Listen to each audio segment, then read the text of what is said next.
राज्यातील शाळा बस, कर्मचारी वाहतूक बसेस, आंतरराज्य व आंतरशहरी बस, टुरिस्ट कॅब, रिक्षा, टेम्पो तसेच मालवाहतूक करणाऱ्या सार्वजनिक सेवा वाहनांवरील कर, टोल, ई-चलन प्रणाली आणि अन्यायकारक प्रशासकीय नियमांविरोधात येत्या 5 मार्चपासून लोकसहभागातून बेमुदत आंदोलन छेडण्याचा इशारा वाहतूक संघटनेने दिला आहे.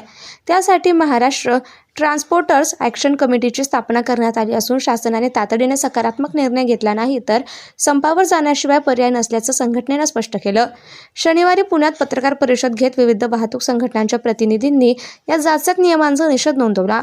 बस ऑपरेटर कॉन्फेडरेशन ऑफ इंडियाचे प्रसन्न पटवर्धन, रिक्षा पंचायतीचे नेते नितीन पवार, रिक्षा संघटनेचे नेते डॉक्टर केशव क्षीरसागर, राजेंद्रसिंह राजपूत, बाबा शिंदे, बस अँड कार ओनर्स असोसिएशनचे राजन जुनवणे, किरण देसाई, पिंपरी चिंचवड बस संघटनेचे दत्तात्रय भेगडे यांच्यासह शेकडो पदाधिकारी उपस्थित होते.